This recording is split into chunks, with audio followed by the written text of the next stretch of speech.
Welcome, everybody. My name is Laurel Tinsley. I am the Managing Director of Strategic Financing Services here at Cherry Beckert. Our team helps people from raising, deploying, and managing capital and community development circumstances, working on community development projects across the country. We're really excited to have you here today to talk about new market tax credits, how to gain a competitive advantage and unlock access to scarce resources. This is a four-part series. It's the second of the four-part series. And so please feel free to join us for the next two sessions if you have a wish. And if you want to visit any of these prior sessions, either from last year, which is sort of our 101 series, or from this year, as Maddie mentioned, those are available online. Today, I'll be joined by David Altman and Trevor Nelson on our project finance team. So they will be introducing themselves a little later as they start their section of the presentation. We're going to dive right into talking about what we're going to hopefully learn about today with our time together. Our learning objectives really are to analyze the breadth of the new market tax credit program. So as I mentioned, this is not a 101. So if you're new to the new market tax credit program, you don't really know what new market tax credits are, you have trouble with some of the acronyms, please go back and visit our 101 from last year, and that'll have a lot more detail and go in more in depth about the program. This one is really designed to help you level up. So you've heard about new markets, you think you know a little bit, and you want to figure out where you fit within the program. This is the right place for you. Feel free to join us with any questions you have, though, in the chat. If we pass by something that you feel is important for you to help be keeping up with us today, then please feel free to drop that in the chat and we'll be happy to help you out. We're going to identify the strategic uses for working capital. We're going to talk about manufacturing and other wonderful uses of the new market tax credit program and some advantageous structures for putting new market tax credits together. Okay, so I said it's not a 101, but I am going to give you just 5 minutes on the basics so that we can speed up to getting ready to go in depth.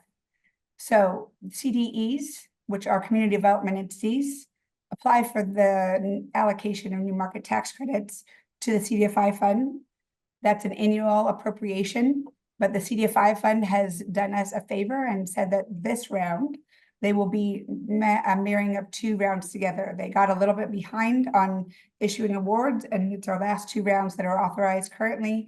So they're pairing those two up together. So they made a notice of that a few weeks ago that they are going to pair up $5 billion from the 2024 round and $5 billion from the 2025 round. They're going to release that allocation application in the fall sometime, and it's going to be due in 2025. So that is the most clarity we've ever gotten. So if you're new to the new market tax credit program and you think that's the way it's been in the past, it is a breath of fresh air to be told that it's going to be that level of detail. So that is wonderful for planning purposes. Most rounds, though, have been $5 billion in the last few years. And so we're hoping that the program is reauthorized and will be reauthorized for $5 billion going forward. So let's look at the next couple of slides and show you how the program sort of stacks up together. So I said the CDE is the partner in the middle. They're the ones that are working in community and have the history and relationships in those communities and understand what communities are looking for by having an advisory board that's accountable to that low-income community. They're the organization that's charged with applying for the allocation of the CDFI fund. And they are the ones that are designed at trying to pull the different projects together. So they are designed to have relationships with investors that are typically big banks, and they are supposed to get big banks to put their money into an investment fund. They put about 30%, it's a 39% credit. And the investors put about 30% of the money needed for a deal. That means that there is a need to balance that out. So the rest of the money, the 70%, generally comes from some sources from this project down below. So we are, generally speaking, looking to that qualified active low-income community business to come up with 70% of the funds, at least, more like 80% of the funds that they need for their total project. And new market tax credits is designed to be that gap filler, that last source of funds needed to get a project done. And they are the Qualic B is going to bring either a commercial bank, equity, grant proceeds, donations they've collected if they're a nonprofit, capital campaign dollars, you have it. Other grant sources that come from the CDFI fund or other places. Anything can be mixed with new markets almost. It's a fairly flexible program. The one prohibition is the LIHTC tax credit funds cannot be mixed with new markets, but you can even get historic tax credit funds and pair those with a new market tax credit transaction. So it's a fairly flexible program, and it's designed to be that gap filler program. It's designed to really meet the needs of the community and to fill out a capital stack and allow access to funds that would not otherwise be allowable to that Qualic B. Now, I've said a lot of acronyms. There are some great lists of acronyms online if you need them, just to do a Google search. But I put a couple of them up here because I know we're going to replay this and people are having access to the recording later.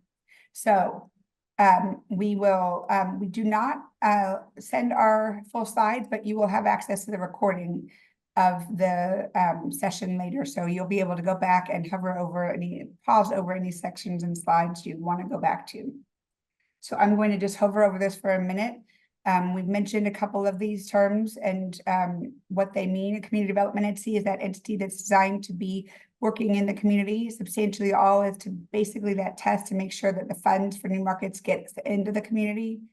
QEIs and quickies, I don't really talk about those very often anymore in basic sessions because we really talk about them more in terms of, there has to be an equity investment into the CDE, and then the CDE has to make typically a loan or other investment into the qualified active low-income community business. But QEIs and quickies are just terms of art of the program. And then it really centers upon this low-income community because that is the design, again, to get money into program dollars into low-income communities and make a difference in those communities. Okay, now that we've laid the foundation, it's time for polling question number one. Polling question number one, what do you hope to get from your session today? So hopefully most of you here are looking for new market tax credit insights, information about how to use new markets on manufacturing projects perhaps, or how to make your project more appealing to community development entities. If you're looking for something else, please drop that in the chat, because if there's something else you're here for and we don't cover it today, we're happy to follow up with you individually afterwards. And I think we had a couple questions in the chat, and I saw as they popped up, I answered that we do not send their slides out, but they will be accessible in the, you will be able to access this whole session via video in about a week. So I think we've caught up with all of our questions, and if we have all the answers in, we'll show the results. And great, most of you are here about new market tax credit insights. That's perfect. A couple of you are looking specifically about manufacturing, which we have some slides just for you later. And then we have that idea about how to make you more appealing to the community development entities. So if there's any of you that said other, please drop that in the chat, and I will go ahead and turn this over to Trevor now. Thanks, Trevor. Absolutely. So as you guys can see, this is our 102, right? And so we just want to really follow up on some of the topics that we discussed earlier and in previous conversations.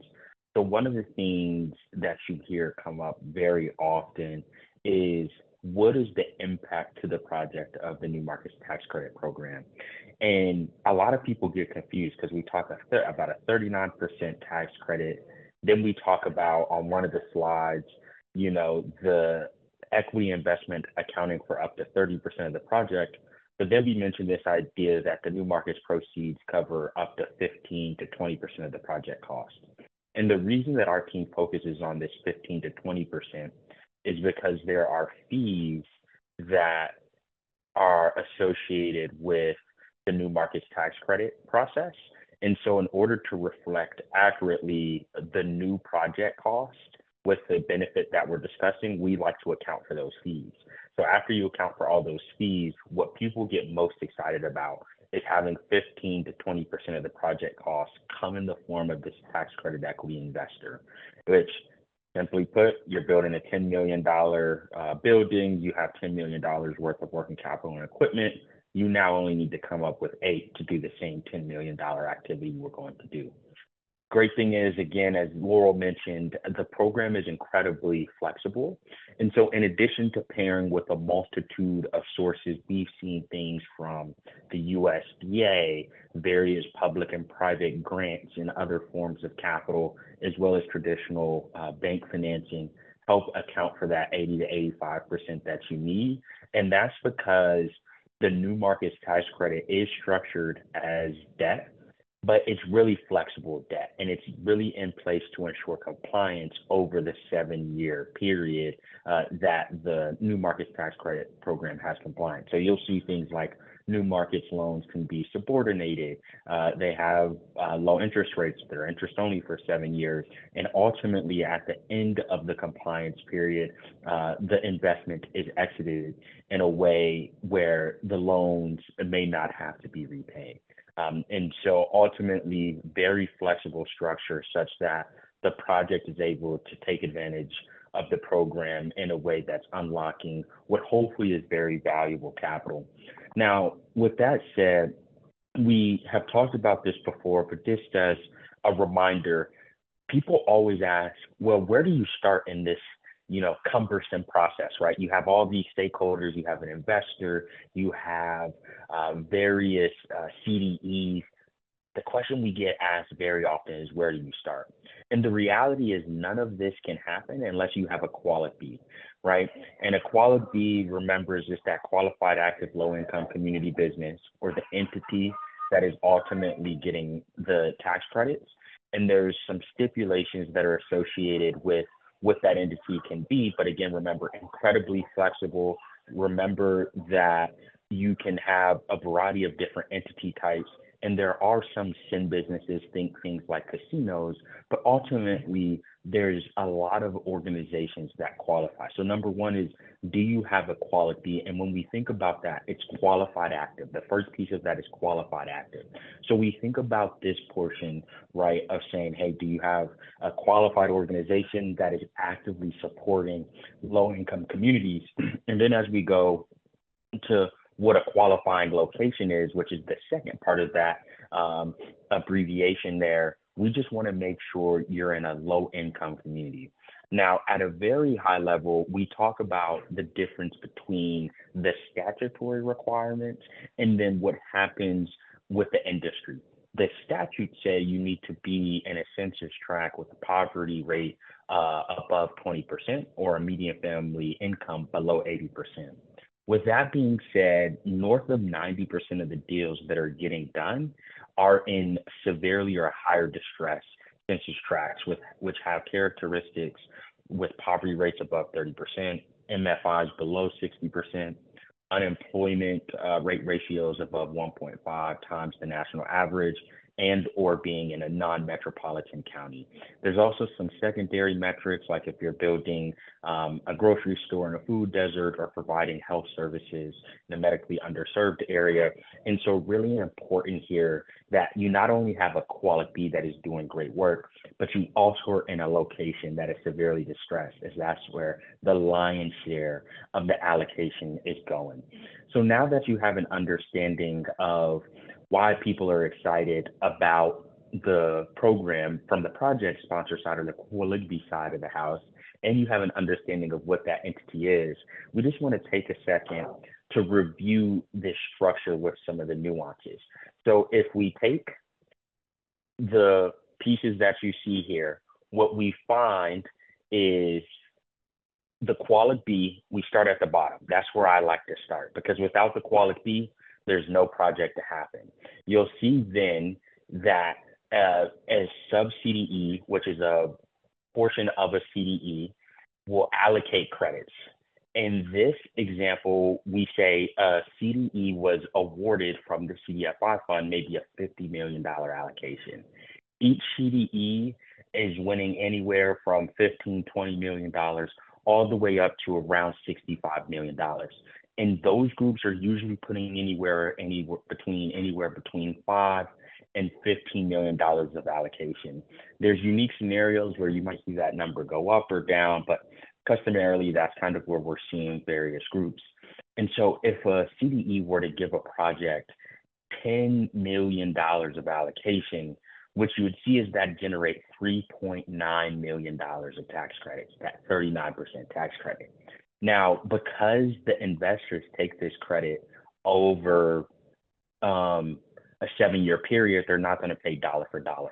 So for this case, we're taking pricing at 79 cents, which generates a gross equity value of about, or a net equity value of about $3.1 million.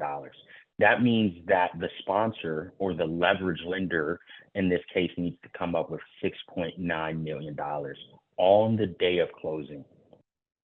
Both groups put all of that money into an investment fund, which then consummates a qualified equity investment, which flows down to the sub-CDE and then ultimately down to the COLIC-B. And so this structure seems very complicated, but the thing to keep in mind is all the money is advanced on the day of closing, which means if you have grant proceeds or other proceeds that would come in over time, we need to figure out a mechanic to have them all there the day of closing. And the other piece of good news is that once all that funding is there, it gets advanced right down back to the project on the day of closing. So a really unique and advantageous opportunity in terms of liquidity and having the cash we need to make sure the project actually gets done. So in that, we talked about transaction cost, right? I mentioned that before. On a $10 million allocation, seeing transaction cost of $1 million isn't uncommon. And that's for consultants, lawyers, the community development entities charge a fee for administering the program. And so all of those come together, and ultimately you're left with that 15 to 20% residual or net benefit that I've been highlighting throughout the presentation. And so if we look at the math again, just to reiterate what we talked about without all the boxes and arrows, because I know the boxes and arrows can make things a little bit convoluted, we had a $10 million allocation on a 39% tax credit, which gave us $3.9 million of credits. Investor monetized that at 79 cents, generating just about $3.1 million of actual credits. Had some closing costs in there, and that left the project with just north of $2 million of net new cash that didn't exist before the new markets tax credit happened. And that is why people get excited, because it allows for that last mile financing to really come into place and take a project that might not have happened to getting across the finish line, which is why our team really loves educating folks on the opportunity with the program. So one of the things we wanted to take a moment to talk about with this 102 section is some of the details around, well, how do you structure a deal? The big thing to keep in mind is that CDEs are the ones who are responsible for administering the program. And so ultimately, their deal points are the ones that are most important. Think about things like fitting with their business strategy. There's some CDEs that have a focus on quality job creation, which really jives well with industrial type projects. But there's other groups who like to do community facilities, think about like a charter school. So the question that they're going to say is, does this project fit with our business strategy? And if the answer is no, you might have a hard time getting allocation from a particular CDE. That also is very important because it fits with the application that these CDEs are ultimately writing. And for a lot of these groups, winning allocation is paramount to their organization's ability to continue to serve the communities that they want. And so with that being the case, you really have to think about what each CDE wants and how you can craft a narrative that's compelling. The other thing to keep in mind is one of the biggest concerns for all the stakeholders in the industry is ensuring program compliance is followed, and so just making sure the quality and all of the other deal points are structurally sound is important. And then the lawyers have to issue an opinion, right? So from the CDE side of the house, you want to make sure that you put yourself in a good place. But then on the sponsor side, we work with sponsors to make sure that things like reporting requirements aren't too arduous. Collateral, right? We talked about the fact that these transactions are debt, but we can get really creative given the flexibility around what collateral is included, how we set up a capital structure with the new markets that's optimal for both short-term and long-term success. And then the cash required at closing, right? The new markets tax credit is really flexible. It allows for costs spent over the previous 24 months to be included or reimbursed. And so we have a lot of different levers on the sponsor side that we can negotiate. And ultimately, these items are negotiated by business parties and then kind of documented and codified by lawyers. And so this is a really important piece to understand because it's not just black and white. There's a lot of things that can be negotiated. There's a lot of things that can be discussed to make the program as attractive as it can be. And so now we talk about what makes a good new markets project. And you've heard other things. It needs to be in a census tract that's severely distressed. It needs to have outsized community impact. There needs to be a but for, right? This idea that but for the new markets tax credit allocation, this project could not move forward. And then the timing of it all. Everybody wants projects to get done. Nobody wants to be in that situation where you have a project that is a great project, but it just can't get done. And so having all the needed approvals, the general contract, the sources of capital committed are all things that ensure various stakeholders are comfortable with your project getting across the finish line, which is the whole goal of the program in the first place. And so as we think about that, why do you care about taking a quality B from good to great? Well, first and most importantly, the new markets tax credit is competitive. And so because you're competing with different organizations and project sponsors like yourself, it is important that you have the most attractive project possible. And then CDEs and investors are, looking for very particular projects. And so that's why as we go into this next section, you should care about getting your project from good to great. And so now for polling question number 2, are you interested in seeking new markets tax credits? Yeah, and if you have questions, we do have the Q&A panel there, so you can go ahead and just hit that, and we'll see those questions and try to address them as you guys have questions. It's a little bit easier for us to track them there than in the general chat. And with that, we see that some of the folks are interested in seeking new markets, some folks aren't sure, and then some aren't. And all of those answers are very, very real. We understand there's lots of things to consider. So with that, I will turn it over to David.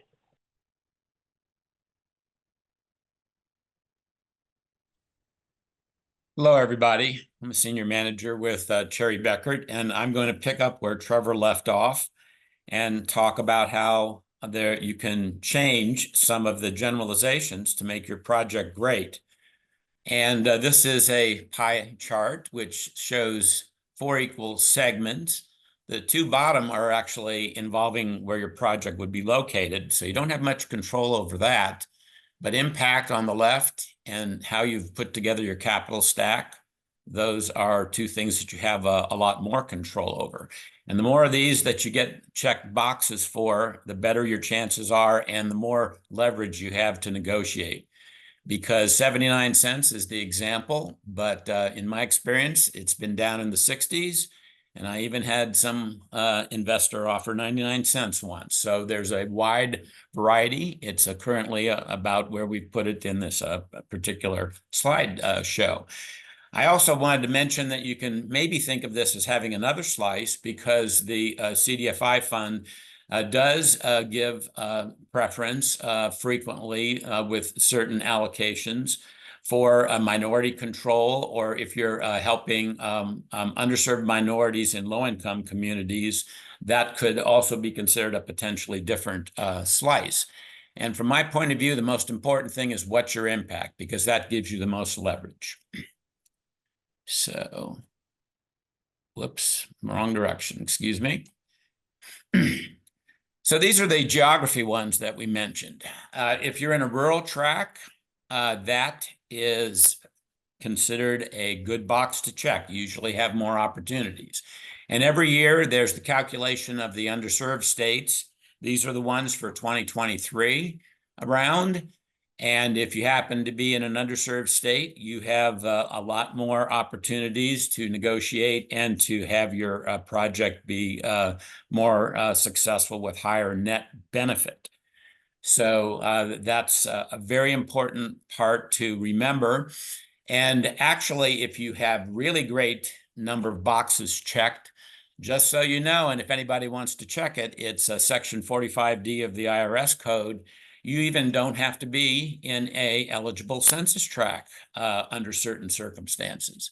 But we're not going to cover that today. And again, it's how impactful your project is.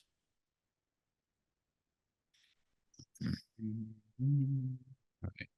So, here's an example that illustrates, I think, pretty well. We're talking about the metropolitan service area of Kansas City. So if you're in Kansas City, as I'm sure people in that part of the world know, there's a border between two states. From the last slide, you would see that Kansas is an underserved state. Missouri is not an underserved state with that particular year's designation. So if you happen to have a project in the same metropolitan service area, but in Kansas, you have a potential of having a more successful and a more beneficial project for your quality and the sponsor. The other part that this is illustrating with the boxes is that even if you are in a severely distressed tract, and again, this is the Kansas City area, you'll notice this area in red for both of these boxes. So they're both severely distressed. One, however, is classified as non-metro, rural, and the other is classified as metro. So if you had an opportunity to locate your business in either place, and you wanted to have the most leverage and to get the highest net benefit, you might consider, if it's possible, to put it in the tract that is rural.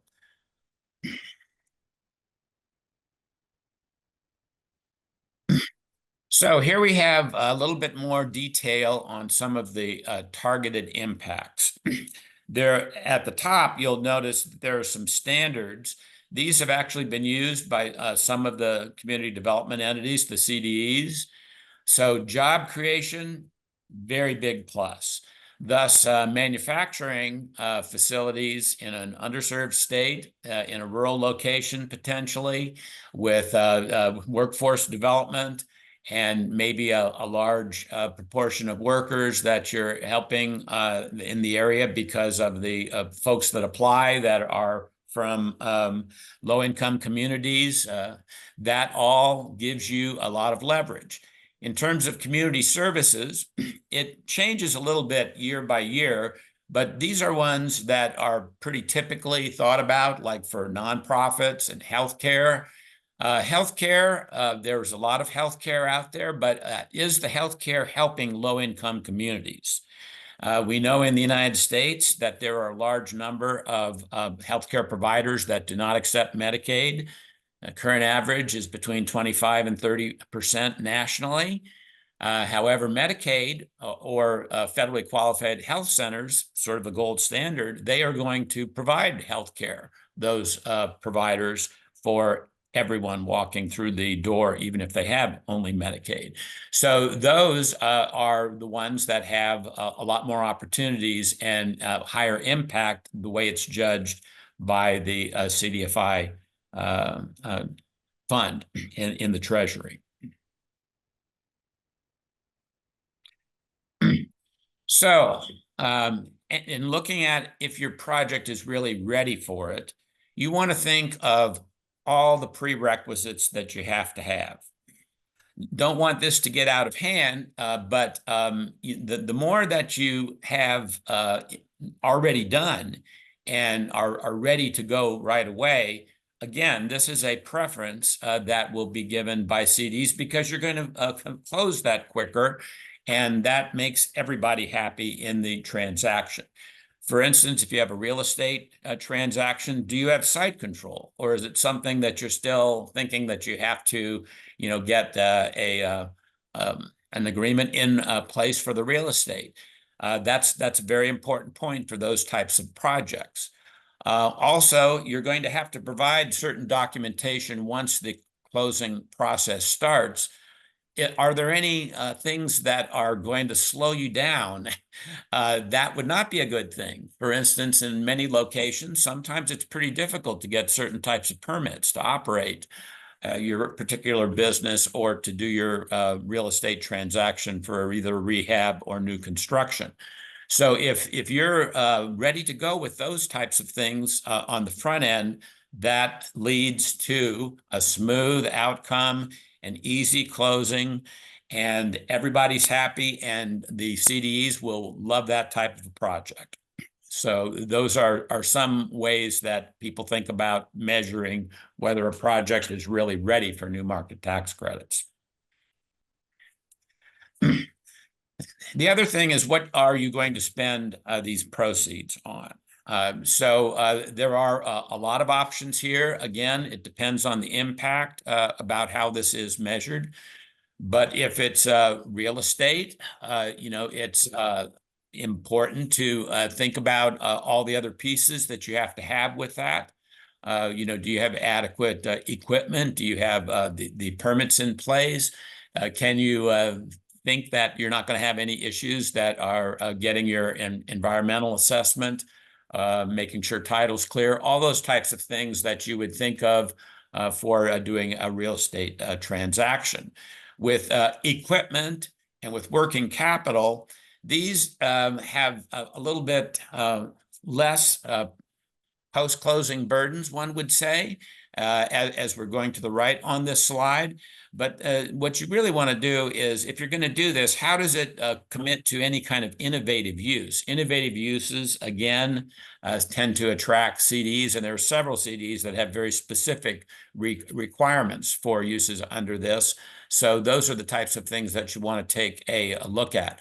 Now, when we're talking about post-closing burdens, you just want to make the statement here that, when you're doing a real estate transaction, you basically have 18 months in order to obligate or spend all of the cash that you receive on closing.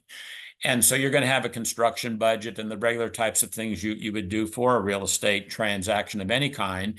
And that's when you're going to have more reporting requirements and rules in place for how that has to take effect. But once the project is built, up and running, it becomes just as easy as any other project, really. So we're not talking about an ongoing continuous burden with the burden issue that's listed as the last bullet in each of these. So one other thing we want to talk about is reimbursements. Trevor mentioned it in his presentation.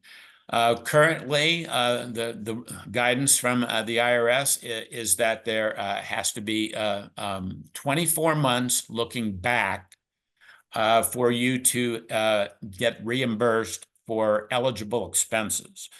It's important when you put this together that you have documentation to demonstrate this. And you need both invoices, but not just invoice date. You have to know when the payment was made and when it was actually delivered. So sometimes the invoice date can be very different than those other things. You have to make sure that the funds were expended within that 24 months. There was a time during COVID when this was expanded by 12 months, but we are back to what the standard is under the IRS guidance.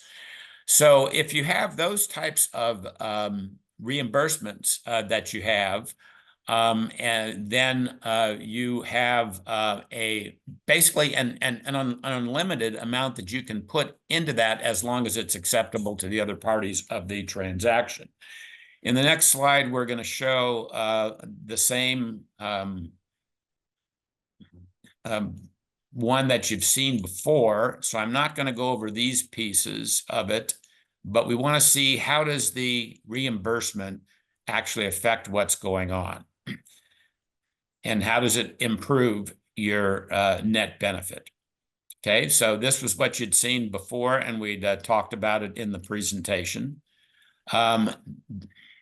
But when you add reimbursement piece, what this does is it actually counts as a part of, and here we're talking about a 1 and a 2, which would be the the A loan, the A1, the A2 potentially, or it could be handled through other mechanisms.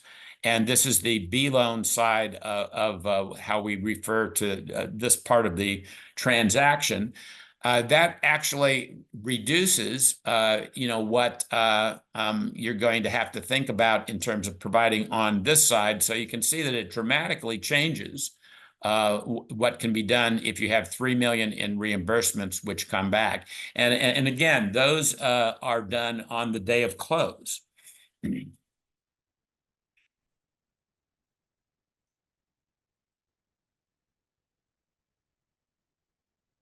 So with that, we've come to polling question 3. Do you think you have a qualic B?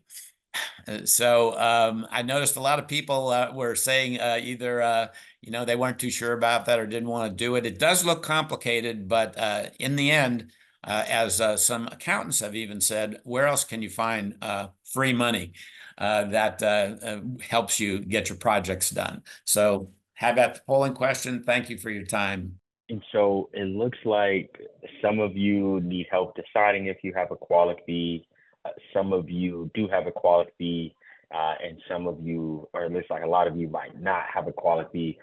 Again, all of those answers are fine, and we see people come from different places. So with that said, now we want to take a step and go to each industry vertical. We spent time talking in generalities around, what makes projects good and how to take a project from good to great. So now we want to spend some time on industry verticals and talk about some case studies, the industry, and really wrap the conversation up with highlights from what our team has seen.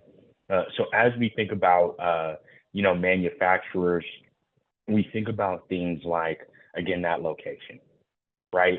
One of the things that's important to know about location is the project a part of a broader economic development plan? There's a question in the application that the CDEs write around catalytic development. And so if you can tell a story around how your particular project will be catalytic as a part of a broader economic development plan, the location becomes more attractive than just a site for the sake of a site.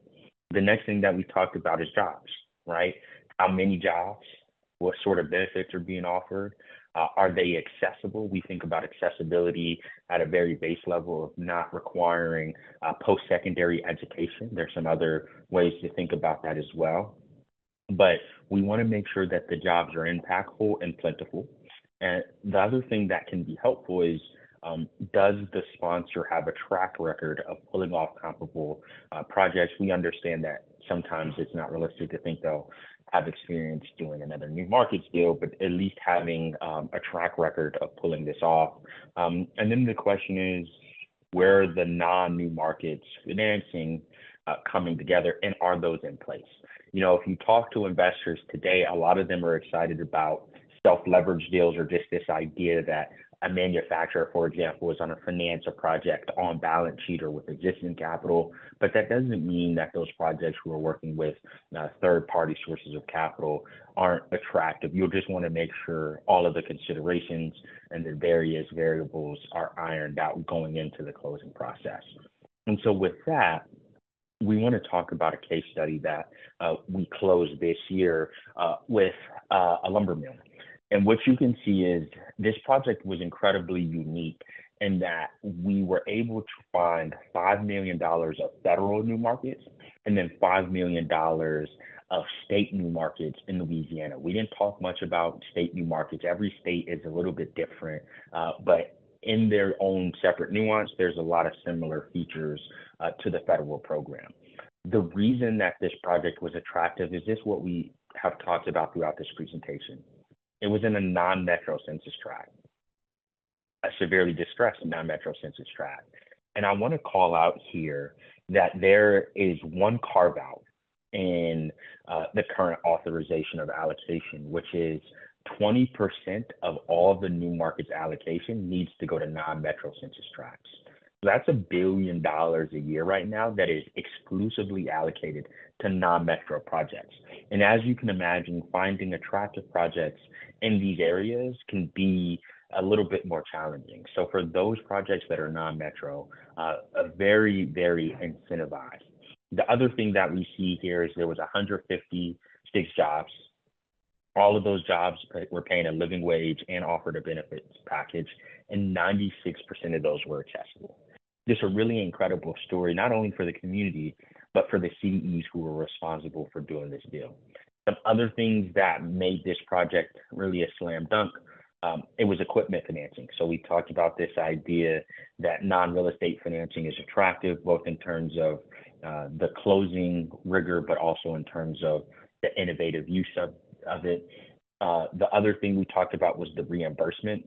Again, when we talk about that source of capital, the fact that it had already been spent is a healthy one. And then also from the sponsor side, not having to come up with all that cash up front because they had already spent it was incredibly helpful. And that's twinned very nicely with the fact that whatever else was left over, the sponsor had the ability to self-fund the rest, right? So the combination of reimbursements from company equity as well as equity that the company had to fund the balance of the leverage loan made this a closing and a transaction that all the various stakeholders, the investors, the community development entity, and others felt like this would get done. And then, you know, the industry does care about other factors, including sustainability. So this project was following all the best practices in the industry and really was able to tell a story that got some CDEs who were interested in sustainability excited about the prospects of how the company was doing the work they were doing. So manufacturing, if you have a company in the manufacturing space, whether it's in an industry like this, whether you're doing material science or anything in between, car parts, batteries, et cetera, these are the kind of things that make manufacturing projects exciting to CDEs and other stakeholders like investors.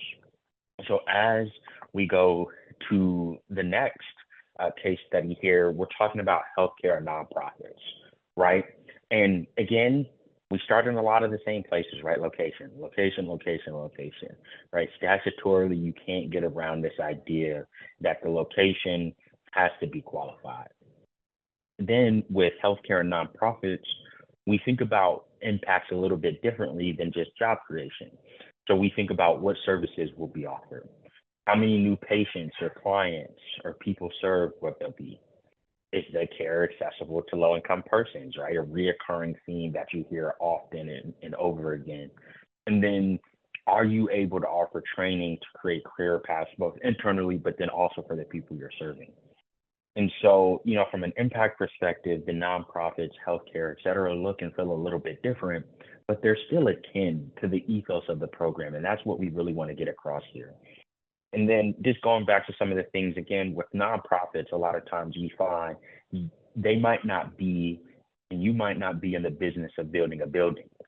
So the real estate diligence then becomes very important. Things like having the permits and general contracts, right? Making sure those things are in place and everyone feels good about it. Having the necessary board approvals, et cetera, is incredibly important because we all appreciate that when organizations embark on ambitious endeavors, everybody wants to see them through, but you also want to make sure that's happening in a timely manner and all the other pieces are there, including one of the final pieces that we talked about before, which is, are the non-new markets finances in order, right? And so, assuming you have these things, right, you start to really position yourself for success. And a great example of this was an adult day center that we helped close a transaction last year. They were able to successfully attract just north of $20 million of federal new market tax credit allocation from 3 different CDEs. The location was in Winston-Salem, North Carolina, severely distressed tract, historically underinvested community in an underserved state. So North Carolina was one of those states that was underserved. As we think about the impacts, 20,000 people served annually, right? We think about 250 seniors served daily, 150 students as a part of a pre-K served daily. There was space for 5+ other partners with free rent, right? And so when we talk about having a mixed use project, a mixed impact project, we have adult day services. There was childcare on site. We talked about some of the other impacts and factors. There was a historically Black college collaboration where Winston-Salem State was offering physical therapy. So students had career mobility and accessibility opportunities, as well as supporting the seniors who were there.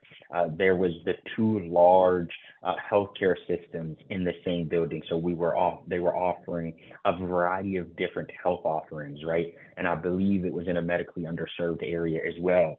They also had a very large food distribution operation, right? And so this project was incredibly unique and really a hallmark and a testament to what can happen with the new market subsidy, because the new market subsidy was stacked on top of a very successful capital campaign. That capital campaign, as with a lot of various capital campaigns, was coming in over a 3 to 5 year period. So there was a need for a capital campaign bridge loan.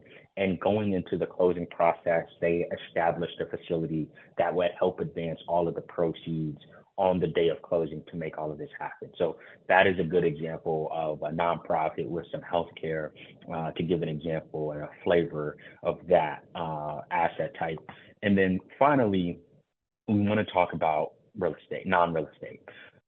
So again, we see this non-real estate coming in a lot of different flavors. For nonprofits, you don't always think about this, but if you have inventory, you obviously have employees, financing, working capital, inventory, equipment is an option for both nonprofits and for-profits.